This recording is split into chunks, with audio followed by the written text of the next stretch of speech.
ఢిల్లీలోని ఇందిరాగాంధీ ఇంటర్నేషనల్ ఎయిర్పోర్ట్లో విమాన కార్యకలాపాలు పూర్తిగా సాధారణ స్థితికి చేరుకున్నాయి. సేవలు పునరుద్ధరించినట్లు విమానాశ్రయ అధికారులు వెల్లడించారు.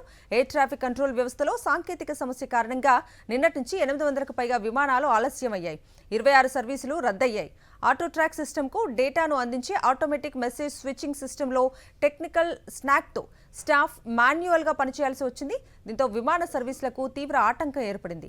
దాదాపు 40 గంటల తర్వాత సాంకేతిక సమస్యను పరిష్కరించాయి టెక్నికల్ టీమ్స్. ఉదయం నుంచి సేవలు పునరుద్ధరించగా ఇప్పుడు పరిస్థితి పూర్తిగా సాధారణ స్థితికి చేరిందని ఢిల్లీ ఎయిర్పోర్ట్ ప్రకటన విడుదల చేసింది.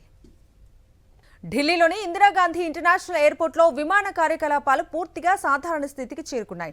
సేవలు పునరుద్ధరించినట్లు విమానాశ్రయ అధికారులు వెల్లడించారు. ఎయిర్ ట్రాఫిక్ కంట్రోల్ వ్యవస్థలో సాంకేతిక సమస్య కారణంగా నిన్నటి నుంచి 800కు పైగా విమానాలు ఆలస్యమయ్యాయి.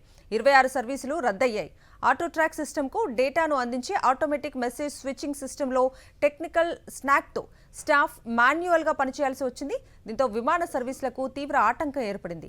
దాదాపు 40 గంటల తర్వాత సాంకేతిక సమస్యను పరిష్కరించాయి టెక్నికల్ టీమ్స్. ఉదయం నుంచి సేవలు పునరుద్ధరించగా ఇప్పుడు పరిస్థితి పూర్తిగా సాధారణ స్థితికి చేరిందని ఢిల్లీ ఎయిర్పోర్ట్ ప్రకటన విడుదల చేసింది.